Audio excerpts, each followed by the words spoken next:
Сан қалай? Так, кеттік ал. Бірінші сұрақ. Прям тест-центрдің сұрағы, өздерің көріп тұрсыңдар, чисто тест-центрдікі, да? Так, бірінші сұрақ. Деректер мен программаларды уақытша сақтау үшін қолданылады, иә? Давайте немного разберем әрқайсысын. HDD, да? Біріншіден, HDD бізде hard disk drive, иә? Disk drive. Ол бізде ақпаратты уақытша сақтамайды, ол тұрақты түрде сақтайды, иә? Так. Неге YouTube? Бәріне доступны этот. Задержкалар болса да не проблема. ROM. Read-only memory, иә? Read-only memory. Mem дей салайын, так. Mem. Кэш, понятно. RAM. Random access memory, иә? Так, random access memory. Бұл бізде үш түрлі жад. Төрт түрлі жад, точнее. Қайсысы бізде уақытша сақтайды? Біз, конечно же, білеміз, то, что это RAM, иә? Не себепті? Просто в целом бізде RAM ол уақытша ақпарат сақтайды. ROM өзінің ішінде BIOS сақтайды. BIOS дегеніміз ол бізде компьютер қосылған кезде операциялық жүйені іске қосатын программа, иә? Hard disk drive менің ақпаратын сақтайтын жад түрі болып саналады. Кэш жады ол бізде процессор мен жедел жадының арасындағы жылдамдықты көбейтетін жадтарының бірі, иә? Да, RAM болады, молодцы, дұрыс айтасыңдар. Келесі. Біздің сүйікті есебіміз, да, IP адрестарға қатысты. Бірінші мынандай есепті көретін болсақ, біз IP адресті жазып аламыз, және де маска посетить жазып аламыз. Менен не сұрап тұр? Желі маскасы берілген, желі мекен жайын табыңдар дейді. Ол үшін мен не істеймін? 145 көбейтілген .92.137.88 и оның астына, тура соның астына мен маска жазуым керек, иә? Sorry. 255.0, да? Бұл жерде мен не істеуім керек? Да. Так. Бұл дейсіңдер ма? Да, молодцы, дұрыс. Мен сендерге мынандай лайфхак айтқан едім, иә? Егер осы IP адресінің астында 255 деген сан тұратын болса, мен тура сол санды көшіре салуым керек дейсіз. Не себепті? Өйткені мынаны қазір ашқанмен, октеттерді, иә, по-любому менде тура сол сан шығатын болады. Поэтому мына жерде 145 болады. Мына жерде 92 болады, мына жерде 137 болады, да? Мына жақта менде 88-ді 0-ге көбейткенмен, бәрібір 0 деген мән шығады, иә? Поэтому менде бұл варианты болады, иә? Ц болмайды, неге как раз таки соңғы октеті келмей жатыр. Мына жерде вообще қуып кеткен, тура сол мәнді беріп жатыр. И мынау бізде мына октетпен сай келмей қалды. Поэтому бізде бұл варианты ғана келіп тұр. Молодцы. Алфавиттің ақпаратты тасымалдауға жарамды ең аз қуаты дейді. Так, ең аз қуаты. Бұл үшін біз қай формуланы білуіміз қажет? Біріншіден Хартли, иә? Хартли формуласы 2 тең 2-нің I дәрежесі, иә? Немесе X дәрежесі бәрібір. И оның екінші формуласы. Но маған екінші формуласы қазір именно біздің ситуацияда керек болмайды, но допустим, я жаза салайын, на всякий случай. I тең K көбейтілген кіші I болады, иә? Но маған именно мына формуласы қажет болады. Енді бұл жақта бізге не керек? Так, 8 дейді, окей. 4 дейді, окей. Маған ең аз деп тұр, иә? То есть қуаты бола алатын ең аз мән. Это, например, 1 или 2. Неге? Өйткені, мысалы қараңдар, n-ға 2 деген мәнді беретін болсам, 2-нің I дәрежесі, это значит 1, сонда 2 мен 2-ні қысқартамыз, I тең болады 1-ге, дұрыс па? 1 бит болады, әр символ получается, иә? И ол арқылы ақпараттың көлемін шығара алады. Но 1 деп бере алмаймын, не себепті? Өйткені, мысалы қараңдар, 1 тең 2-нің I дәрежесіне, допустим, иә? 1 дегеніміз қандай мәннен шығара аламыз? 2-нің 0 дәрежесі, дұрыс па? 2-нің I дәрежесі. I тең болады 0-ге. И сонда менде бір символының көлемі 0 бит получается, да? И мен сол 0 битті апарып мына жерге көбейтетін болсам, менде бәрібір жауабы ақпараттың көлемі 0 деп шығады, да? Поэтому мен 1 деген мәнді ала алмаймын ақпараттың қуаты үшін. Минимально 2 деген мәнді ала аламын, иә? Поэтому бізде 2 деген болуы мүмкін. Жалпы 8 или 4 дегенді оны қарапайым өмірде де ала беруге болады. Поэтому А вариант болады. Окей. Дальше. Кибернетика сөзінің ақпараттық көлемі. Бұл вообще на самом деле оңай, білесіңдер, иә? Бір символға біз не береміз? Bir символ bizde 1 байт. Поэтому давайте разберем. Мына жерде қанша символ бар екен? 1, 2, 3, 4, 5, 6, 7, 8, 9, 10, 11. 11 символ. Bir символ 1 байт болатын болса, 1 байт, 11 символ, ол бізде 11 байт, получается. Немесе битқа келтіретін болсақ, 88 бит. Но менде ондай жоқ, поэтому мен 11 байтты белгілей саламын, Бұл вообще easy, Хорошо. Келесі. 8-дік санау жүйесіне берілген 604 деген сан 8-дік санау жүйесінен 10-дық санау жүйеге келтір дейді. То есть біз не істейміз? Любой санау жүйесінен 10-дыққа айналдыратын болсақ, біз дәрежесіне береміз, То есть 604 дейміз, 8-дің 0 дәрежесі, 8-дің 1 дәрежесі және де 8-дің квадраты дей саламыз. Мышкаға, если что, назар аудармай қойыңдар. Sorry. Кішігірім қуып жатыр менің PowerPoint. Так, 4-ті біз 8-дің 0 дәрежесіне көбейтеміз, плюс 0-ды 8-дің 1 дәрежесіне көбейтеміз, плюс 6-ны 8-дің квадратына көбейтеміз, В итоге менде шығады. Менде болады 4, это получается 8-дің 0 дәрежесіне көбейтетін болсақ, 4-дің өзі шығады. 0-ды 8-ге көбейтетін болсам, 0-дің өзі шығады. 6-ны 8-дің квадратына, то есть 64-ке көбейтсек, бізде шығады 384. Так, қарасайын, 384. В итоге менде 388 деген мән болады.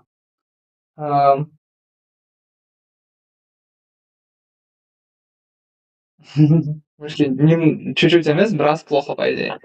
Вот, получается, А варианты болады, Так, окей, кеттік дальше. Бізде келесі, вот 11-ші класстың сұрағы, это стартап тақырыбының бөлігі десек болады. Біз ол тақырыптарға енді соңынан келеміз, олар енді мыжма тақырыптар особо қызық емес, но в целом давайте разберем, что это такое. Қазақстандық краудфандинг платформасы. Для этого жалпы негізінде краудфандинг не екенін түсінудің алдында біз стартап не екенін түсінуіміз керек. Стартап дегеніміз не? Это, например, бірдеңені бастау, дұрыс па? То есть бір какой-то бизнес басталып кетеді, резко басталып кетеді. Его как бы взрывной эффекті болады, Мысалға, любой стартаптың основасы это бір какая-то новая идея, жаңа идея болу керек. Мысалға, ChatGPT. ChatGPT это бір новая идея болды біз үшін, не? Искусственный интеллект, жаңа идеясы болды.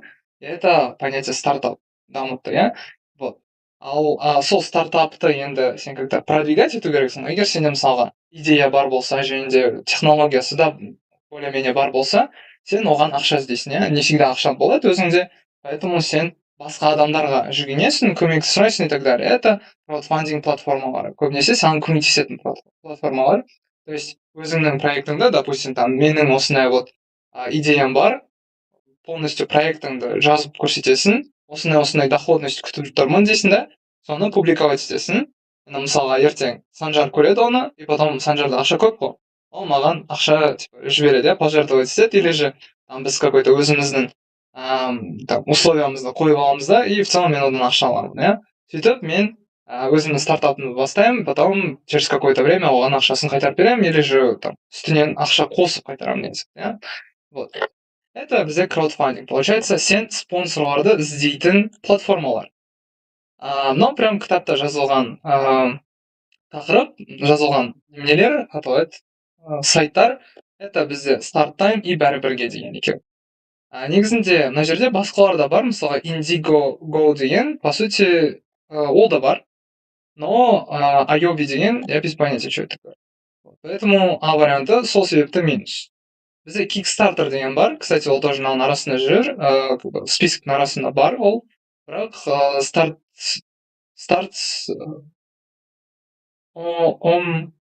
Start So Me Good деген жоқ. Короче, вот. Start So Me Good деген жоқ, Получается, С варианты тоже минус. Kickstarter бірақ бар, Дальше мына екеуін вообще без понятия, что это такое, поэтому бұл екеуі сразу минус. Бізде прям кітапта, 11-ші класстың кітабында именно осы екі краудфандинг платформалары жазылған. StartTime и бәрі-бірге.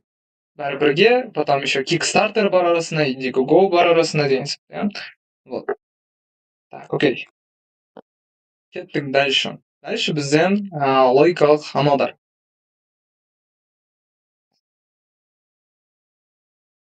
Так, берілген ақиқат кестесіндегі өрнегінің нәтижесі. Так, давайте әр қадамды жасай салайық. Мен сразу инверсияны қарастыра беремін. Бұның инверсиясының мәнін ала беретін боламын. Так, смотрите, а дегеніміз 0, ол бізде қосылады.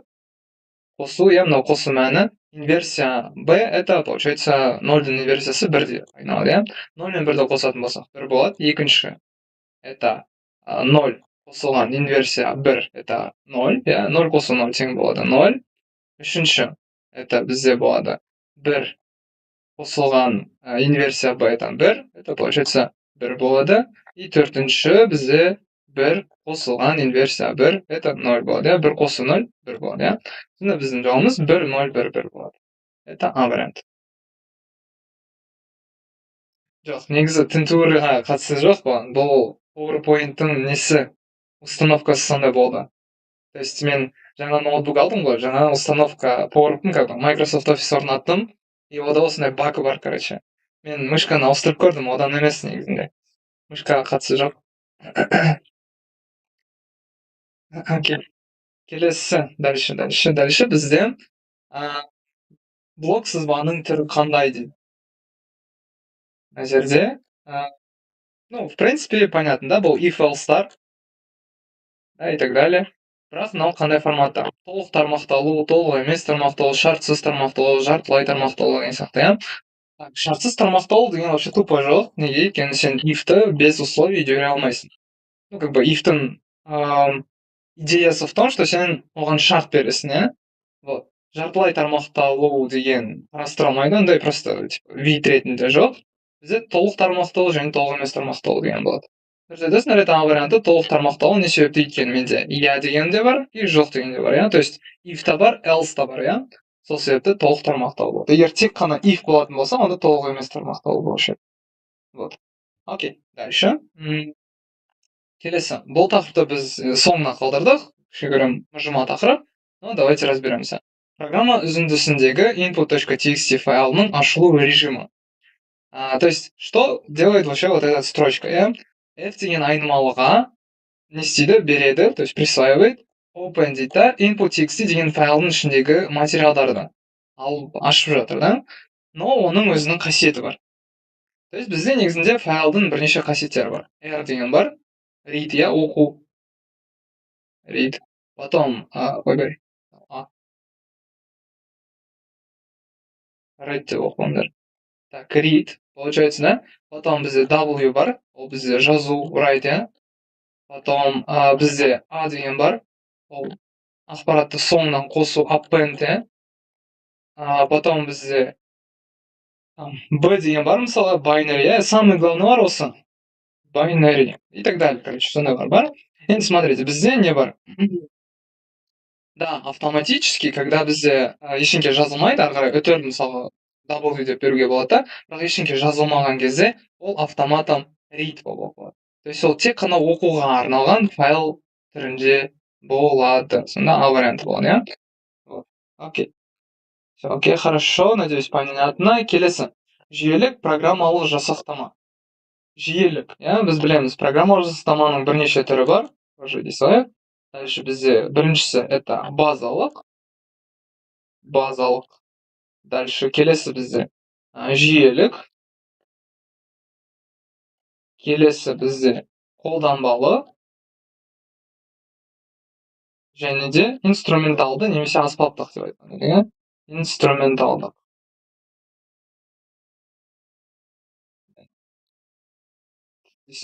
Инструменталдық. Дальше дма дейді. Да, дұрыс, мына жерде д болады, неге өйткені жүйелікке бізге көбінесе операциялық жүйелер кіреді. О, да, или же, допустим, винда дей салайын. Windows, потом драйвер кіреді, иә? Драйвер, там, утилиталар кіреді и так далее. Базалыққа бізге екі мән кіреді, это BIOS и POST. Осындай екі мән кіреді, типа BIOS дегеніміз это бізде базовый input-output system, POST дегеніміз power on self-test деген, иә? POST power on self-test. Это тест. Так, Это перепроверка перед включением, да, то есть сен компьютерді қосқан кезде ол өзін бір тексеріп алады. На наличие ошибок, то есть нормально қосылып жатыр ма жоқ па. Келесі қолданбалы дегеніміздің бәрі это получается біз қолданатындар, там инста, тикток и так далее, инструменталды, это, допустим, там Python, там JavaScript и так далее, иә. Еще оған қоса бізде IDE ішіне кіреді, это, то есть среда программирования, допустим, VS Code деген сияқты. Мынау мысалға бізде TikTok, например, или Excel. Окей. Мына жерде бізде жүйелікке винда кіреді. Окей, классно. Дальше. Мына туралы айта кетейін, кстати, Adobe Photoshop ол тоже қолданбалы, Microsoft Excel это қолданбалы, Python инструменталды, иә. Вот, окей. Дальше кестелер жиынтығы ретінде ұсынуға болатын деректер қоры. Кестелер жиынтығы, то есть екі өлшемді кестелердің жиынтығы ол бізде қалай аталады? Біз білеміз то, что деректер қорында кестелер екіге бөлінеді. Это реляциялық және кестелер деп ғой. Деректер қоры екіге бөлінеді, реляциялық және реляциялық емес, иә. Бізде реляциялық болып саналатын это кесте түріндегі деректер қорлары, поэтому бізде реляциялық деректер қоры болады. Иерархиялық деректер қоры дұрыс айтасыңдар, это Б. Иерархиялық және де желілік ол бізде реляциялық емес, иә. Рел емес деректер қоры. Доплатисайын. Мынау понятия не имею, что такое. Үлестірілген, вообще без понятия, что такое. Окей, молодцы, дұрыс айтасыңдар. Келесі, insert into t1 values v1 v2 дейді. Командасына кесте атау дейді. Сұрақ өте оңай, по сути, мынаны егер даже ештеңені білмей ақ талдасаңдар да тауып алуға да болады. Insert into это вставить в, да, куда таблицу 1. Values значение қандай значениялар? Это v1 v2 деген сияқты, иә. Вот. Ну и понятно, маған кестенің атауы керек болып тұр, это оның атауы t1 болады. Поэтому сол вариант, иә. Так, окей. Келесі. Дальше. Қажетті деректерден тұратын өрістерді анықтайтын SQL командасы. Так, мына жерде кішігірім сұраққа немного вникнуть надо и разобрать, да, то есть не туралы сұрап тұр бізде. О чем речь? Бірінші, қажетті деректерден тұратын өрістерді анықтайды дейді. Қажетті деректерден тұратын өрістер деп тұр. Давайте енді біздің стандартный бір запросты разберем. Допустим, select. Ой. Давайте былай жасайыншы, жазудың бәрін.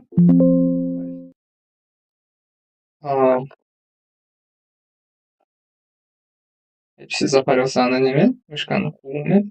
Вот, касательно вот этого, да, то өйткені мына жерде менде мышка қумайды да, ана жерде мышка қуады. Смотрите, мына жерде мысалға айтып тұр. Допустим, самый простой, я запрос select, everything, и дальше бізде from, я. From, ну, school деген таблица, допустим, или даже былай жасайық. Не everything, а немного басқаша. Select ID и name, иә. Name, from, и таблица надо. Допустим, school, да? Дальше бізде where бар и так далее. Order by деп бар деген сияқты, иә. Тут смотрите, маған айтып тұр, from деп тұр. Это қай таблицадан алатынын көрсетіп тұр, иә. Егер, получается, мына жерде қай таблицадан деп тұр да, қай кестеден алатын. Поэтому from менде как бы минус, иә. Дальше where деген вариант бар. Егер мен жазсам, where где, да, допустим, age, да, жасы мысалға 10-нан үлкен болса деген сияқты, иә. Бұл менде больше фильтр ретінде жұмыс жасайды, то есть больше қалай теріп алады дұрыстарды, иә. Шарт сияқты, можно сказать. Order by біз білеміз, оның екі қасиеті бар. Это ask и desk. Да, то есть order by, допустим, по, не знаю, там, почему, по ID-шке, да, например, ask или desk. Это сұрыптау, біз білеміз. Desk. Поэтому, как бы, не то, опять-таки, потому что бұл сұрыптау командалары, но бізде шарт командасы, иә. Поэтому where да, order by да минус. Как раз-таки маған керек өрістерден ақпаратты алатын select, өйткені мен select'та көрсетіп тұрмын қандай өрістер. Біз білеміз, өріс дегеніміз это баған, иә, SQL-да қандай мәндерді шығарып алатын. Поэтому менде дұрыс айтасыңдар, select, иә, C вариант болады. Молодцы. Так, окей, дальше. Microsoft Excel электрондық кестесіндегі ұяшықтың адресі қандай болады? Так, біз бәріміз білеміз, иә, мысалға обычный бір электрондық кесте сызатын болсақ, бізде үстінен бағандар, ну, как бы, сол жағынан жолдар болады, иә. Допустим, бірінші жол, екінші жол, үшінші жол и так далее деген сияқты, иә. Так, бағандар бізде былай үстінен А, Б, С и так далее ары қарай кете береді. Вот, то есть маған бір ұяшықты көрсету үшін это условно типа А мен, то есть баған мен жолдың қиылысы деген сияқты, иә. Допустим, это А1, иә, ең қарапайым. Но біз білеміз то, что латын алфавиті бізде бітеді, иә. Допустим, там Адан Z-қа дейін бара аламыз, но дальше как бы әріптер бітіп қалады ғой. Кейбіреусі там кішкентай әріптен басталады деп ойлайды, кейбіреусі там, возможно, басқа алфавитқа көшіп кетеді. Ну, не, біз также латын алфавитін жалғастырамыз, бірақ менде счет уже А деп кетеді. Потом АБ деп кетеді, допустим, я, АС и там так далее, АС. Через какое-то время біз АЗ-қа дейін келеміз. АЗ и, допустим, там 5-ші жол, я, вот поэтому менде С варианты. Структура понятна, я, бірінші баған, потом оның жолдары. Вот, поэтому С. Дұрыс айтасыңдар, это С, молодцы. Келесі, мына жерде тоже назар аударып көріңдер, именно, короче, фокус қоятын жерлер бар. HTML кодты жақсы білесіңдер, в принципе, сендер, но, да, то есть но бар какой-то, оны қалай табамыз. HTML код, так, мынандай вот код берілген, маған дұрыс жауап табу керек. First line, second line, third line. В чем подвох? В чем прикол? Изи, окей. На жерде, смотрите, скорее всего, сендер А деп берілуі мүмкінсіңдер, ну, точно не С и Д. О, правильно, это В, да. Получается, бізде неге В? Өйткені мына жерде BR жоқ, иә, то есть екінші жолға түсіру үшін, да. Поэтому как бы олардың бәрі просто алады да бір линияға жазыла салады, ол им пофиг, ондай жоқ оларда. Типа, сен главное оларға дұрыс емес структура бермесең, а мынау дұрыс емес структурада жасалған, иә, то есть тегтар берілмеген и так далее. Ол саған тоже бір линияға бәрін тізіп жаза береді. Ну, сам так захотел деген сияқты, иә. Вот, егер BR тұратын болса, онда А вариантын таңдауға болады. Но мұнда ондай жоқ. Окей, хорошо, молодцы, это Б вариант, вот. Окей, дальше. Маска бола алатын тізбек. Біз жаңа IP адресін талдаған едік, иә? Бірақ ол жақта кішігірім дұрыс. Так, да, дұрыс айтып отыр, кстати. Мынау туралы тоқтап кетейін. Мына жерде енді әртүрлі көлемдегі текст болып тұр ғой. Ол менде H, мысалға, H6-дан мынау H1-ге дейін бара жатыр, да, допустим, условно. А мынау, наоборот, H1-ден H6-ға дейін бара жатыр. Бірақ бізде ондай тегтар жоқ, поэтому біз как бы ештеңке істемейміз, иә? Так, мына жерде маска, дұрыс масканы табу. В чем прикол, опять-таки, иә? Біз білеміз, IP адрестен жазған кезде біз масканы терген едік, масканы жасаған едік, шығарған едік. Оның главный қасиеті қандай? То, что маскада всегда бірінші бірлер, а потом нолдер жүреді, иә? Біз мыналарды айта алмаймыз, неге? Өйткені бір мен ноль бар, арасында араласып кетеді. Мынау вообще IP адресін қуып кеткен тұр, иә? Мына 3-ақ қана октет берген, и то мынау 255-тен асып кеткен, иә? Сразу Д варианты минус. Сразу Б варианты минус еткені 255 деген мәннен аса алмаймыз. И А варианты мен С вариантының арасында қалып тұр. Ну, сендер дұрыс айтасыңдар, это С, но давайте разберем. Мына жерде 255 деген қарайды. Неге С екен?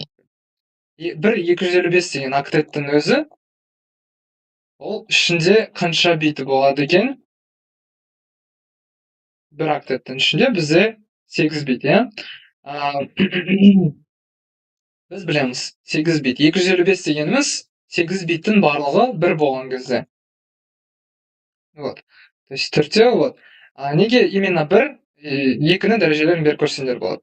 1, 2, 4, 8, 16, 32, 64, 128, бәрін қосып көрсеңіздер, бізде 255 деген мән болады. Келесі 255, это тоже 8 рет бірді қоятын болса.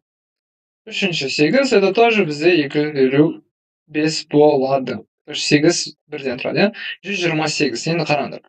128-ді шығару үшін мен тек қана 128 деген бірінші санға бірді берем, қалғанын бәрін теспеймін. 1, қалған бәрі получается 0 болады, өйткені маған 128 деген сан ғана керек болды. В итоге менде, смотрите, масканың қасиеті орындалды, бәрі 1 болды, ары қарай бәрі 0 болды, иә? То есть масканың осындай қасиеті, то, что сначала однерки, а потом нули. Иә? Вот. В итоге дұрыс айтасыңдар, это С варианты. А варианты келмей қалады, не себепті? Өйткені 12 деген мәнді шығару керек. То есть мен мынаны көшірмей қояйын, вот тура сол, бірақ 12 деген мән, ол қалай жасалынады?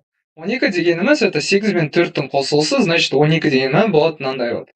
0, 0, 0, 16-ны алмаймын, 8 мен 4-тің қосындысы 12-ні береді, значит оларға 1-ді берем. 2, 1-ді қолданбаймын, сол себепті оларға 0-ді берем. В итоге мынау 4 и 8, 12 деген мәнді берді. Енді смотрите, масканың қасиеті орындалмады, иә? Маскада жаңағы айтқандай бірінші бірлер, а потом 0 жер жүру керек. Мына жерде бірлер келе жатады да, бірақ 0-лардың арасында кетіп қалады да, а потом еще бірлер қайтадан пайда болады. Ол менде қате. Поэтому С варианты болады. Вот. Хорошо. Келесі. Санау жүйесі, да?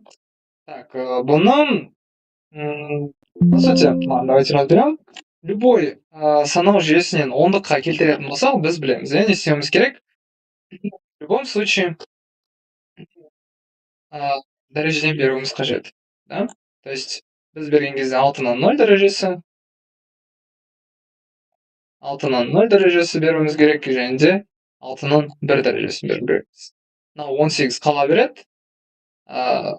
Ой, 6 деппін ғой, неге 6? 8. 8-дің 0 дәрежесі, 8-дің 1 дәрежесі, sorry. Так, мынау қала береді, мынау бізде 16-нан 0 дәрежесі, 16-нан 1 дәрежесі, 16-нан квадраты, өйткені 16-лық санау жүйесіне. Мынау 2-нің 0 дәрежесі, 2-нің 1 дәрежесі, 2-нің квадраты, 2-нің 3 дәрежесі, және де 2-нің 4 дәрежесі, иә? Ал енді аударайық. 66, это бізде болады, 6 көбейтілген 8-ның 0 дәрежесі, плюс 6 көбейтілген 8, да? 8-ның 1 дәрежесі. В итоге мынау 6-ның өзі болады, өйткені 8-ның 0 дәрежесі дегеніміз 1, иә? Мынау 6 мен 8-ді көбейтетін болсақ, так, ошибка болып отырмын, error болып отырмын. 48, sorry. 48, в итоге 54. 54 ондық санау жүйеде. Дальше менде 54-ті егер көбейтетін болсам 18-ге қандай мән шығады, иә? Мен мына жерде алып отырмын. 54 көбейту 18 бізге береді 972 деген мәнді. 972 ондық санау жүйеде плюс 70D дегенді алайық. Ол жерде не істейміз? 16-нің 0-ын бердік. D дегенді білеміз, иә? A дегеніміз 10, A деген 10, B деген 11, C деген 12, D деген 13, иә? Сөйтіп, D 13 екенін білеміз. И біз 16-нан 0 дәрежесін көбейтеміз 13-ке. Плюс 0-ды, 0-ды көбейтеміз 16-ға, 16-ның 1 дәрежесіне, и плюс 7-ні көбейтеміз 16-ның квадратына. В итоге менде болады 13 қосылған 0 қосылған 7 көбейтілген 256, иә? В итоге менде болады 1792. Это будет 1805 деген мән. Енді 1805-ті біз бөлетін болсақ, екілік санау жүйесіндегі мәнге. Так, мынау бізге береді, кажется, 16, 2, 19 деген. Не себепті 19, давайте. 1, 0, 1, 1. 2-нің 0 дәрежесі дегеніміз 1 деген мәнді береді. 2-нің 1 дәрежесі дегеніміз 2 деген мәнді береді. 2-нің 2 дәрежесін 0-ге көбейтсек 0 болып қалады. 2-нің 3 дәрежесін 0-ге көбейтсек 0 болып қалады. 0 болатын болады. 2-нің 4 дәрежесін 1-ге көбейтсек 16 болады, иә? 16 қосылған 2 қосылған 1, маған 19 деген мәнді береді. И в итоге мен не істеймін? 1805-ті бөлемін 19-ға, аламын 95 деген мәнді, иә? В итоге 95 болады. 972 минус 90, плюс 95, 972 1067 деген мән болады, иә? То есть, менде 972 мына жерден шыққан, көбейтіндісінен шыққан мәнді, 90 бөлінісінен шыққан мәнге. Так, 972 плюс 95 деген мән. В итоге 1067 ондық санау жүйесінде. Да, варианты бар, иә? Вот. Так, надеюсь, да? Келесі. Хорошо. Сұрақтарыңыз бар болса, если что, чатқа жаза беріңдер, иә? Бізде в итоге да болады. Окей. Дальше жүйенің сенімділігін бағалайтын негізгі өлшемдер. Бұл тақырып ақпараттың қауіпсіздігі, біз бұл туралы өткен едік. Бұл жерде просто обычный теориялық сұрақ, ничего прям обсуждать не нужно, просто құпиялық жөнінде қауіпсіздік саясаты болады. Это два варианта, сонымен ары қарай жылжимыз, иә? Ой, мынау кетіп жатыр. Окей, дальше. Мынандай вот Pythonның есептері.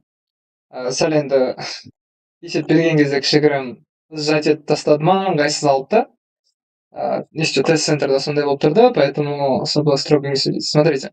6 элементтен тұратын бір өлшемді массивтің 10 элементтерінің қосындысын есептеп, экранға шығаратын программалық кодтың дұрыс жазылуы дейді. Так, бұл жақта біз не істеуіміз керек? Именно кодтың синтаксисіне назар аударамыз. Сразу это А мен Б варианттары минус екенін білеміз. Не себепті? Өйткені мына жерде if-қа бағынып тұру керек бірдеңке, иә? Мына жерде if-қа ешкімге бағынып тұрған жоқ. От этого ол ошибка. Именно if-қа. Да? Именно if-қа ешкімге бағынып жатқан жоқ болған соң, вот мына жаққа. Поэтому ол қате болады.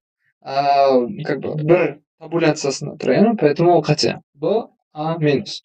Мына жерде как раз дұрыс болып тұр. Бірақ маған қосындысын деп тұр ғой. 10 элементтерінің, иә? То есть айдан үлкен элементтерінің, иә? Так, қосындысын есептесін деп тұр, поэтому ол бізде С варианты болады. Дұрыс айтасыңдар. Д варианты минус. Не себепті? Өйткені мына жерде көбейту тұр, иә? Ол бізде келмей қалады. Вот, окей. Дальше.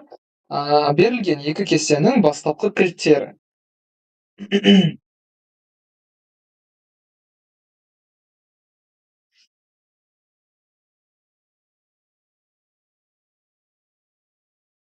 Так.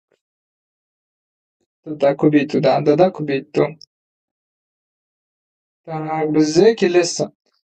Берілген екі кестенің бастапқы кілті дейді. Мына жерде, смотрите, ID.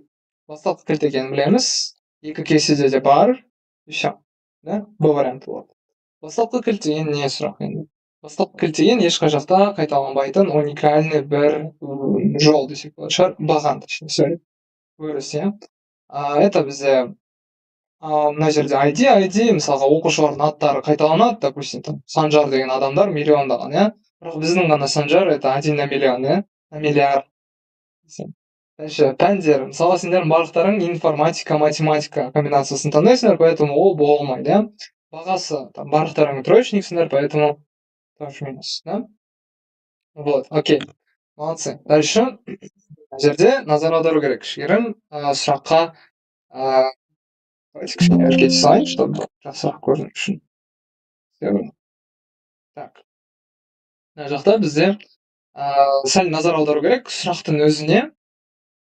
Дұрыс қарап, талдап көріңдер. Мен күте тұрамын даже. Я сабақ 4-те басталды. Мына жерде. Жауап қандай? Жауап біріншіден, давайте так, разберем каждый из них, да? Бірінші счет деген, как бы команда не істейді? Счет санайды, количество, иә? C2 мен C7 арасындағы количествоны санайды, поэтому бұл минус, иә? Суммасын санайды, ол бізде қосындысын бүкіл элементтерінің, поэтому минус, максимум санайды, ал сыры значит менде среднее значение. То есть ол бізде арифметикалық орта десек болады шығар. Арифметикалық ортаны тауып береді. Это бүкіл 6 элементтің қосындысы бөлінген оның санына. Как раз арифметикалық орта. Поэтому это Д вариант. Окей, молодцы, дұрыс айтасыңдар, это да. Дальше бізде мынандай вот сұрақ, да? Так, опять-таки, кішігірім мынаны үлкейтіп жібере салайын, чтобы ыңғайлы болды.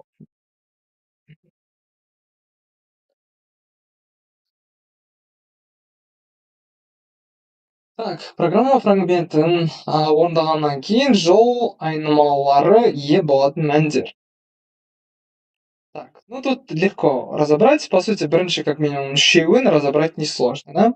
Біз сразу мысалға Д вариантын минус қылдырып тастасақ болады, өйткені мысалға мына жерде S1 қосу S2 это екі сөздің қосындысы, конкатенация процесі. Это просто екі сөз қосылып кетеді, да, можно так сказать. В итоге менде мына жерде S3 деген мән қате болады. Мына жерде плюс деген жазып жіберді, иә? Плюс болмайды. Это просто обычное соединение двух слов. Дальше менде мына жерде мынандай тұр да, нені білдіріп тұр?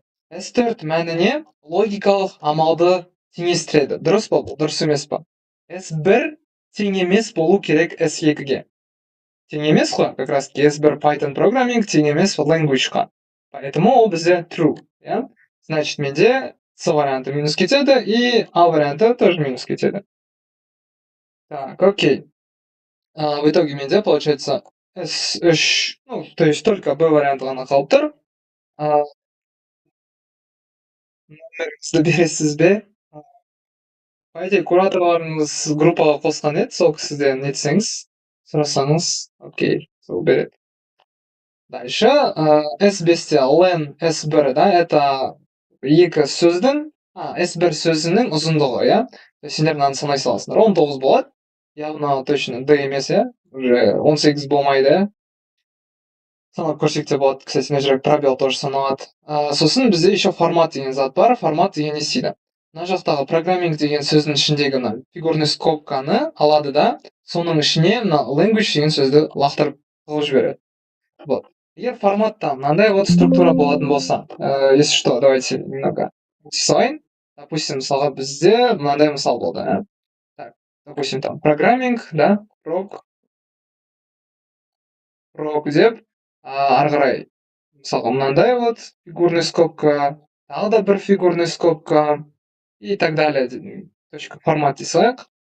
Егер бірнеше мән тұратын болса, біз мына жерде жақшаның ішінде по очереди бірінші мысалға hello и потом, допустим, world. Ол не істейді? Осының ішіне, то есть біріншісін лақтырып жібереді, екіншісін лақтырып жібереді. То есть по очереди формат перераспределяет мына жақшалардың ішіне мәндерді. В итоге солай. Так, окей, осымен бізде B варианты дұрыс болды. Так, дальше. Окей, дальше. Мынандай. ID, name, surname, birthday, email, grade өрістерінен тұратын оқушылар кестесін құру. Вообще, мына жердегі сұрақта кішкене на внимательность просто. В первую очередь мен екі варианттан құтылып кете аламын мына сұрақта. Не себепті екі варианттан құтылып кете аламын? Өйткені менде айтып тұр, о через Q, иә, оқушылар деген сияқты кесте беріп тұр, а это менде A варианты минус, сразу өйткені через K жазылып тұр, иә. И C варианты тоже минус, өйткені оқушы деп тұр вообще бұл. Вот, в итоге B мен D-ны қарастыруға болады, енді әрқайсысын давайте разберем. ID это бізде сан болады көбінесе, поэтому int болу керек. Int бар, хорошо, классно. Name, surname дейді, иә, это varchar, скорее всего. Неге өйткені символдар, ол бар, мына жерде де ол бар. Дальше birthday. Birthday, скорее всего, дата шығар, иә, дата. Так, date бар, и date тоже бар. Дальше email, ол текст, скорее всего. Да, email бізде текст болған соң бізде бар шығар, скорее всего, мысалға sanjar.krutoy.mail.ru деген сияқты. Вот символдар ғой, символдар, поэтому varchar, скорее всего. Varchar мына жерде float деп тұр. Float дегеніміз сандар, сен emailға сандар жазбайсың, особенно нақты сандар жазбайсың, иә, поэтому ол қате. И grade int, иә, int тоже правильно. Вот в итоге бізде B варианты болады. Окей, дальше.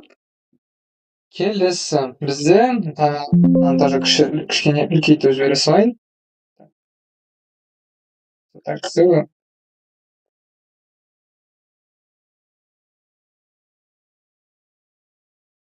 Вот, мына жерде сәл дискриминант, иә, математикадан кетіп қалдық. Математикаға кетіп қалдық па деген ой шығатын шығар, наверное. Так, асты бізге көрінбейді дейді. Так, окей, sorry. Давайте так сделаем тогда. Неге асты көрінбейді?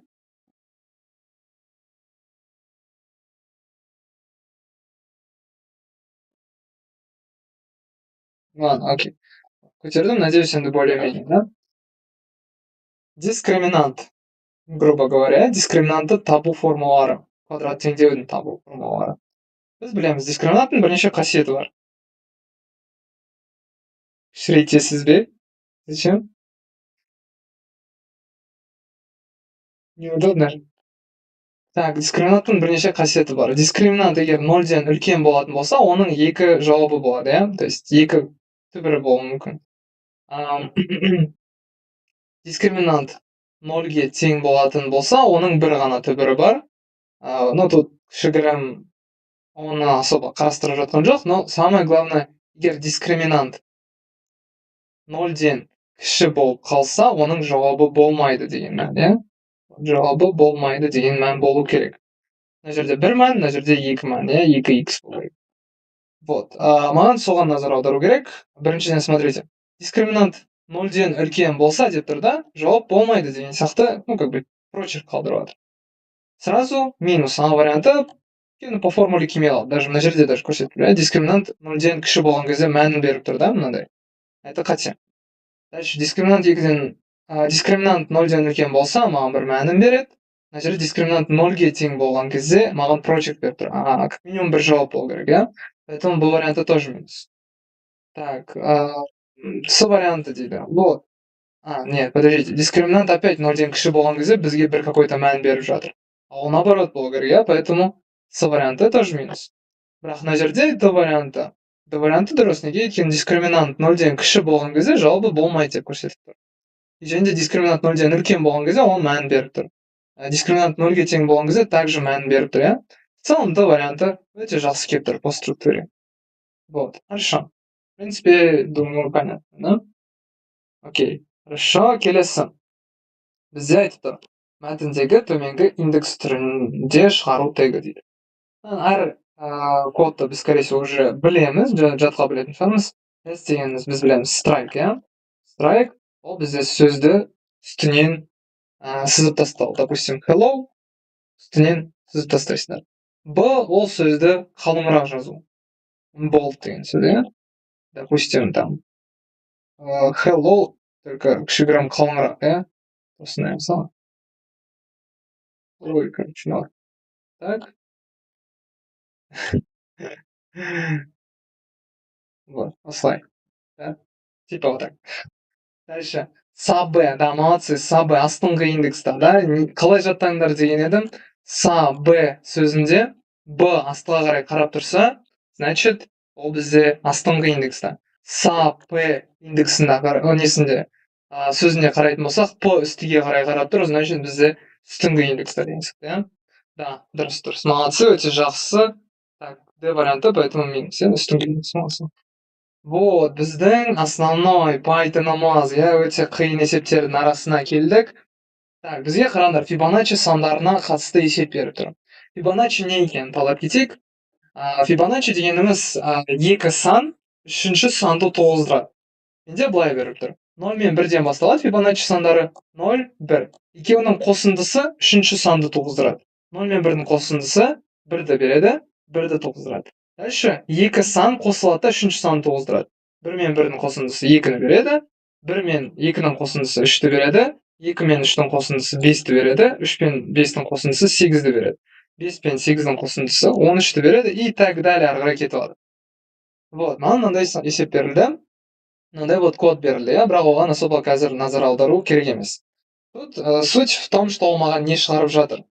Смотрите, 3 деген кезде маған 1-ді береді екен, ал 7 деген кезде маған 8-ді береді екен. Енді қараңдар, как раз таки мынау бірінші, екінші, үшінші орында 1-ді берді, 7 деген кезде 8-ші орында берді. 4, 5, 6, 7, 8-ді берді екен. Ну и дальше 10-ға дейін барған кезде 34-ті береді енді, иә? Вот. Енді маған мына жерде айтып тұр. Өз-өзіне сілтеме жасайтын функция түрі. Бізде негізінде, да, дұрыс айтасыңдар, это рекурсивті функция, или же когда ол өз-өзін шақыра береді, біз оны қаяқтан көре аламыз? Мына функцияның ішінде. Функция өз-өзін қайтадан шақырып жатыр, иә? Функцияның аты, если что, f деп аталады. Бізде функцияның бірнеше түрі бар. Процедура деп аталады, функция деп аталады, және де рекурсия деп аталады. Әрқайсысының кішігірім қасиеттерін түсіндіре кетейін. Бірінші, мен давайте функцияның өзінен бастайын. Def дейміз, да, допустим. Def, f, да, просто. И потом ішінде бір какой-то мәндер тұрады. И дальше мен return дегенді қолданатын болсам, это функция. Там return a, допустим, да, или там return и так далее. Функция. Егер менде def f былай болатын болса, және де print, допустим, иә, print a болатын болса, вот, онда маған бұл процедура деп аталады. Процедура. Егер менде def емес уже, как бы, ну да, def также, но def, f былай, и еще мына астында, иә, return f қайтадан шақырылатын болса, это рекурсия. Рекурсия как шексіз цикл сияқты, да, қайталана береді, қайталана береді, қайталана береді. Поэтому немного не в тему. Вот, в итоге менде получается бұл рекурсия деп аталады. Рекурсия. Рекурсияны, кстати, абайлау керек, неге өйткені рекурсия біту керек. Тура while циклы сияқты, да? While цикл он по убыванию, как бы, или по возрастанию жасайсың, иә, бір шартқа дейін. А тут сен также бірдеңені істеу керексің, чтобы рекурсия тоқтау үшін. Также оны тоқтатып отыру керек в какой-то момент, иә? Вот. Так. Қазір как раз таки разберем соған қатысты есепті.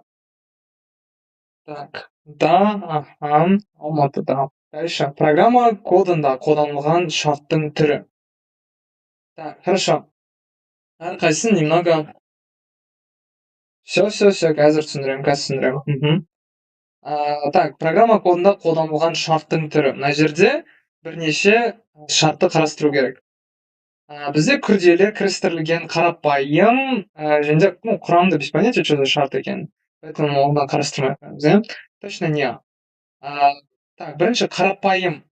Бізде как раз таки қарапайым болады, неге екенін просто if, elif, else дегендер бар, это b варианты болады. Мынау дұрыс. Кірістірілген деген не? Это когда сенде if-тың ішінде, или там else-тың ішінде, тағы да бір if жатады ішінде. Или так далее, да, вот, то есть, или else-тың ішінде тағы да бір if жатуы мүмкін, и так далее. Вот. Это бізде кірістірілген, когда бір шарттың ішінде екінші шарт болады. Ал күрделі деген, это когда сен логикалық амалдарды қолданасың. And, or, или not, да? Егер мынау кодтың ішінде дальше and деп кететін болсаң, ол бізде күрделі болады. Но бізде ондай жоқ, поэтому қарапайым болады. Вот. Окей. Так, насчет функции, да? Жаңағы айтқандай, біздегі параметр, аргумент деген заттар бар. Функцияны шақырған кезде бізде бірнеше қасиет бар, иә? Мысалға, там любой бір код, там def, жаңағыдай біздегі Fibonacci болсын, f, болсын. И, например, мен тура солай астында егер или n тең, например, 6 деп беруім мүмкінмін. И менде мына жерде былай болуы мүмкін. Допустим, мынау бізде рекурсия болған соң, скорее всего, былай болады. Print f n дейін. Вот. Но менде n дегеніміз, то есть астында аргумент. Үстінде параметр. Мынау параметр деп аталады. Параметр. В чем разница? Типа аргумент мен мына жақтан қабылдаймын, ал параметр мен осы аргументті потом іске асырамын. Вот. Жаттап алу өте оңай, өйткені мысалға мына жердегі d дегеніміз это перевернутый тот же самый p деп айттым, иә? Вот, получается бізде мына d перевернутый p, если что. То есть p мен d как бы это одно и то же, same, иә, одинаково. Значит, олар бір деңгейде тұрады. Ну, как бы это бір-біріне көрші деген. Мен сөйтіп жаттадым, лично өйткені қазір өздеріңде байқаласыңдар, шатастырып жатсыңдар, иә? Вот, аргумент. Вот. Получается, параметр табылсаң, автоматически аргумент не екенін түсінесің деген сияқты. Вот, дальше. Бізде өте қызық бір есеп бар, когда также осыны біз қолданамыз. Так, смотрите, бізде мына жерде программа дұрыс нәтиже беру үшін енгізілетін өріс дейді.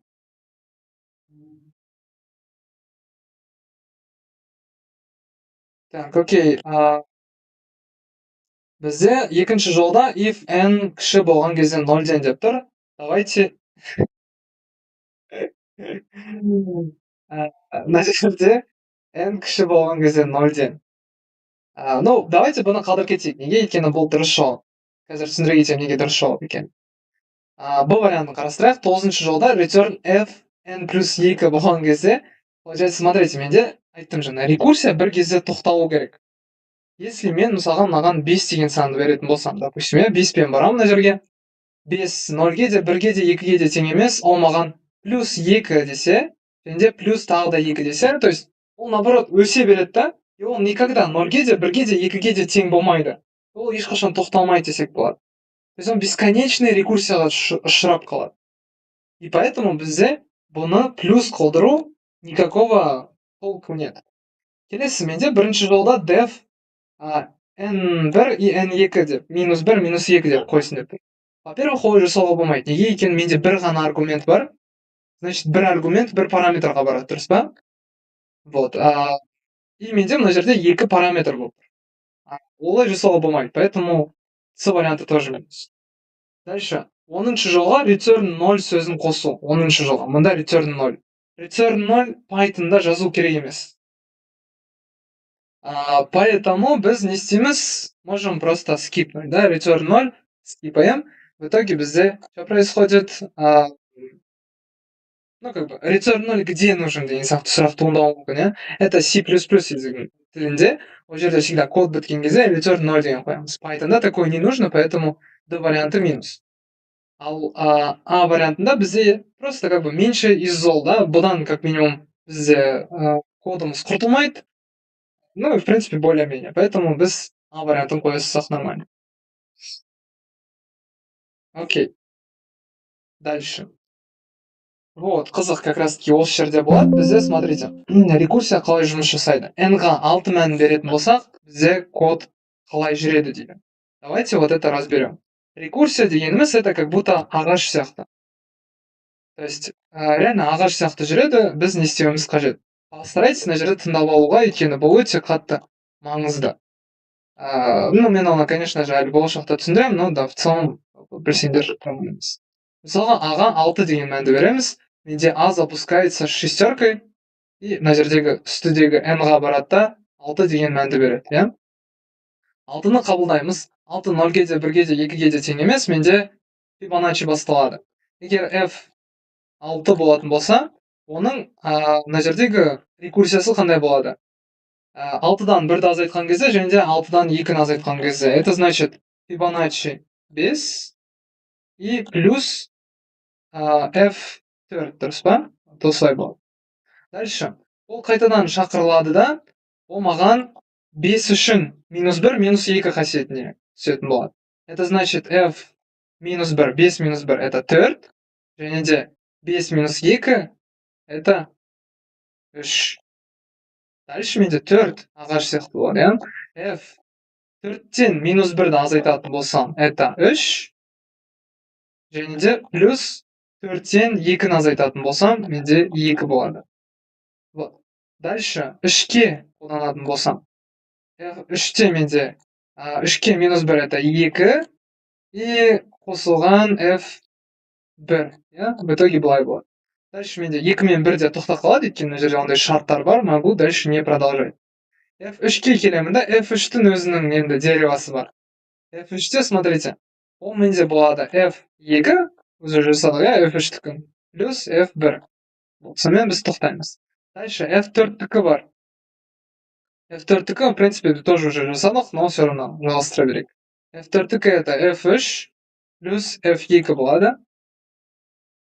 Дальше f3-тікі бізде болады f2 и плюс f1. Енді біз бұның барлығын қалай жинаймыз? Өйткені return деп тұр ғой, return деген қайтару. Смотрите, 2 мен, ең соңынан бастайық, 2 мен 1. n тең 2-ге болған кезде 1-ді беру керек, 1 болған кезде 0-ді беру керек, да? В итоге менде мынау 1 болады, а мынау 0 болады, иә? 1 мен 0-дың қосындысы маған береді 1-ді. Дұрыс па? 1 мен 2 тоже 1 ғой. 1 мен 1-дің қосындысы береді маған 2-ні. Дальше мен 3-ті күтіп тұрмын ғой, 3-ті тоже орындау керек.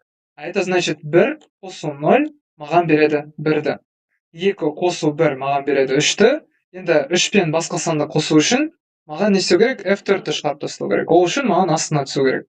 Это значит 1 қосу 0 маған береді 1-ді. Но 1 болады.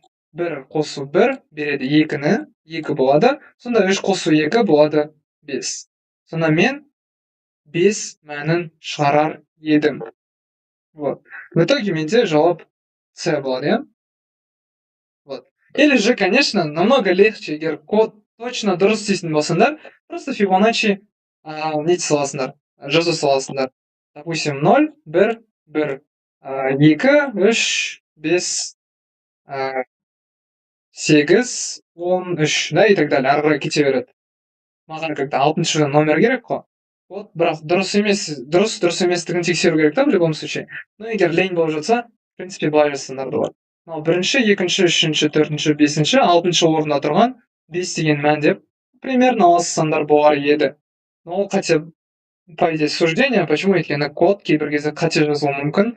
Оны сендер тексеріп жасағандарың дұрыс. Олар еді. Вот, окей. Дальше. Бізде тура осы, бірақ сол рекурсияны while цикл арқылы жасаңдар дейді. Без как бы рекурсий. Без функциямен, бірақ без рекурсии, иә? Через while просто. Қалай жасай аламыз? Во-первых, менде кейбір мәндер кішкене тезірек керек, иә? Бізде точно б болмайды, неге? Өйткені сумма дегенді шығарып жатыр. Біз білеміз то, что сумманы біз шығармаймыз.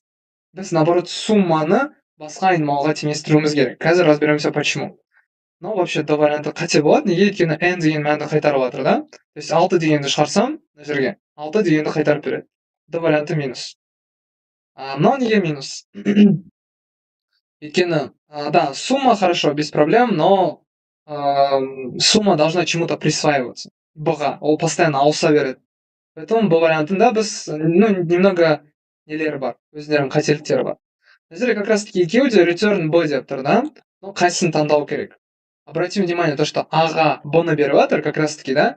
1, 2, 0, 1, 1, 2, 3, 5. То есть, в чем происходит? Мынау а болса, мынау б болса, маған аға б-ның мәнін беріп жатыр, жаңа 1-ді беріп жатыр, ал б-ға екеуінің суммасының мәнін беріп жатыр. Это s дей салайық, иә? То есть, b это теперь s, вот это новое, а это новое a дегендей. То есть, орындарын, на одно екеуін де ауыстырып жатыр. Поэтому менде а варианты келеді. Почему б варианты келмейді? Өйткені аға б-ны беріп жатыр да, б-ға а-ны беріп жатыр. Как это будет выглядеть? 0 мен 1, сен просто алдында а енді болады 1, ал б енді болады 0 деп, короче, просто екеуінің орындарын ауыстырып жатсың. От этого сенің кодың лучше не станет, Фибоначчи не выполнится. То есть сумма не просто так же мына жерде жазылған. Сумманы жасап алып, ешқайда қолданбасаң, от этого толку нет, иә? Поэтому бізде а варианты болады. Вот, окей. Хорошо. Дальше. Ойбай. Так. Құрылғыларды берілген категориямен сәйкестендір дейді. Енгізу құрылғылары және сақтау құрылғылары. Бірінші, енгізу құрылғылары. Енгізу құрылғыларының бірі это бізде веб-камера болып саналады. Өйткені мен қазіргі кезде сендер веб-камераға сөйлеп жатырмын, по сути, да, или там микрофон тоже енгізу құрылғысы. Ақпаратты шығаратын это получается монитор, да? Вот, и так далее. Сақтау құрылғысы дегеніміз біз білеміз. Это бізде процессордың регистрі, иә, оны біз жад ұяшықтар деп атаймыз. Тоге бізде Б ол регистр, А болады веб-камера. Окей. Дальше бізде также логикалық амалдар. Мынаны енді шығару керек болады, но давайте мен постараюсь быстро-быстро. Біріншіден мен білемін, мына жерде қосу болған соң, мен білемін, что мына екеуі железобетонно бір болады. Өйткені любой санды кез келген санмен қосатын болсаң, бәрібір бірді шығарады да. Бірді басқа сандармен қоссаң, бірді шығарады точнее. Так, мынау менде бір болады. Не себепті? Өйткені инверсияның, b-ның инверсиясы 0-ден 1-ді береді. 0 қосу 1 болатын болса, 1 болады, в любом случае. Дальше мына жерде 0 мен 0-дың қосылысы болады, это 0 болады. В итоге мен 1, 0, 1, 1 деген мәнді алам. Это мынау үшін менде болады мынау вариант. Ал мынау үшін кішкене есепті шығару керек болады. Во-первых, менде мына жерде точно 2-0 болады. Не себепті? Өйткені мынау 0-ге айналатын болады. Мына кездерде опять, иә? Кез келген санды 0-ға көбейтетін болса, менде 0 деген мәндер болады. Енді маған просто нені шығару ғана қалып тұр, екінші жолды шығару қалып тұр, өйткені по сути тек қана мына вариант қана келіп тұр, өйткені соңынан 2 қана 0 тұр. Вот. Ну, давайте шығарып көре салайық. Допустим, A0 қосылған инверсия B, это 1 мен 0 мен 1-дің қосылысы маған 1-ді береді. Көбейтілген инверсия А это 1, иә, 1 көбейтілген 1 1-ді береді. Дальше мына жерде инверсия 0 это 1 көбейтілген мына жерде 0 қосылған b-ның инверсиясы 0, иә. 0 мен 0-дың қосылысы маған 0 болады, 0 мен 1-ді көбейтетін болсам 0 болады. Сонда 1 0 0 0 болады, иә. В итоге осылай. Сөйтіп қысқаша тауып алсаңдар болады. Дальше функция мен процедура. Жаңа айтқан едім. Процедура и функция, иә. Во-первых, функцияда менде мән қайтарылады, өйткені return қолданылады ол жерде. Поэтому қайтару деген сөзді іздеуім керек, иә. Так, міне қайтарады деген сөз, получается, мына жерде тұр. Қайтару. Окей, хорошо, окей. Шыға берсеңіздер болады. Я запишу, если что, потом досмотрите, да? Процедура. Бірнеше іс-әрекетті орындайтын көмекші алгоритм мәнді қайтармайды, нет символдық шамалармен жұмыс істеуге арналған функция, ойын және де шамадан тыс күрделі тапсырмаларды шешу үшін қолданылады дейді. Тут бірінші екі вариант. Бірнеше іс-әрекетті орындайтын көмекші алгоритм мәнді қайтармайды. Да, процедура мәнді қайтармайды, получается. Ол өйткені принт жасайды, ол ақпаратты шығарады. Поэтому бұл бізде тоже минус. Так, келесі. Teachers кестесіндегі өрістердің атаулары мен оларға берілген сипаттамаларды сәйкестендір дейді. Во-первых, кестенің кілттік өрісі. Кілттік өріс бізде primary key. Primary key деген сөзді біз мына жерден байқап тұрмыз. Ол in болады, иә? Получается, in кілттік өріс болады. Дальше, кестенің автоматты түрде нөмірленетін өрісі. Ол auto-increment деген сөз. Автоматическое заполнение. Это ID деген. И получается, бұл менде ID болады. Вот, окей. Дальше. Келесі. Веб-бетке мультимедиа енгізу үшін жазылған HTML коды мен жасалынған атрибуттар арасында сәйкестікті табыңыздар дейді. Мына жерде, во-первых, видео деген тег біз білеміз, то, что оған источникті қою керек. Это src болады, иә? Источник қай жақтан алынған? movie.mp4, да? Дальше. Мына жерде бізде не керек? Сілтемені қою үшін, иә? А деген сілтемеге арналған. Сілтеме үшін бізге href деген тег керек. Поэтому атрибут, точнее, href деген атрибут қойылады. Окей, дальше. Компьютерде терілген 200 бет 40 жол 80 символдан тұратын кітаптың ақпараттық көлемі. Біз не істеуіміз керек? I тең К көбейтілген кіші I, иә? Біз білеміз, егер символдың несі көлемі берілмейтін болса, бір символдан біз 1 байт деп ала береміз. В итоге мен 200-ді көбейтемін К и көбейтемін 80-ге. Менде шығады 640 мың символ, иә? Мына жерде 200 көбейту 40 көбейту 80 болады 640 мың символ. Вот. И бұл, получается, байт болады, иә? Не себепті? Өйткені бір символ 1 байт болады. 640 мың байт деген жауап міне тұр. Егер оны килобайтқа айналдыратын болсам, 1024-ке бөлемін, это 625 килобайт болады. Және де оны битқа келтіретін болсам, 5.120.000 болады мағай. Да, Е, Д и А болады. F. 625. Да. Ага, дұрыс. Дальше. 1101 екілік санын басқа санау жүйеге кіргендегі мәні. 1101. 2-ның 0 дәрежесі, 2-ның квадраты, 2-ның 3 дәрежесі. 8, 4 и 1. В итоге бұл болады 12, 13 деген сан ондық санау жүйесінде. А это B, немесе 13 дегеніміз 16 санау жүйесінде D дегенді білдіреді. И 8-дік санау жүйесіне келтіріп көрсек болады. 13-ті 8-ге бөлетін болсам, мен беремін 1-ден 8 болады, қалдығы 5. 15 деген мән бізде жоқ, поэтому қалдырып кете саламыз. Вот. 15 8-дікте еще болады, бірақ 8-діктің жауабы жоқ. Да, молодцы. Так, дальше бізде мынандай вот сұрақ. Мен қазақпын, символдық жолдың Q символын шығару жүзеге асыратын жолдық операция коды дейді. Біріншіден, мына жердегі мен қазақпын деген сөзде біз жасай салайын, кетіп жіберейін, чтобы лучше было. Мына жақта бізге өте қатты назар аудару керек индекстарына. Мынау менде если что тоже индекс болады. Минус бірінші индекс. Леп белгісі. Минус 2. Вот жазбай ақ қояйын, ладно, давайте былай жасайын. Минус бірінші индекс, минус екінші индекс, минус үшінші, минус төртінші, минус бесінші. То есть минус бесінші индексті шығара салуға болады. Это А варианты. Так, в дейсіңдер ма? Дальше, окей, давайте в. Не, в болмайды. А варианты болады. И потом, допустим, это, скорее всего, сегізінші индекс, да? Давайте көрейік. Так, нолінші индекс, бірінші индекс, екінші, пробел. Үшінші индекс, 4, 5, 6, 7, 8. Я, сегізінші индекс болады. В итоге это до варианта еще плюс. Қалған варианттар келмей қалады, иә? Окей, дальше. Маған кестеге сәйкес өрістер мен жазбалардың саны қаншау дейді. Өрістер қаншау және жазбалар қаншау екенін қалай анықтаймын. Insert into-ның барлығы осыншама жазба. Енді 5. 5 жазба, значит. Create-та қаншама бағанның атауы тұр, значит, соншама өріс. Student ID, student name, student адрес үшеу бар, значит, 3 өріс болады. 3 өріс, 5 жазба. В принципе, easy. Окей, дальше. И соңғы сұрағымыз бізде веб-пете қолданылатын тегтер. Бірінші бізге мынаны назар аудару керек, это Қазақстан қалалары. Это бізде title. Қазақстан қалалары деп тұр, да, мына жерде орталық Қазақстан деп тұр. Бұл қате. Маған F жауабы керек.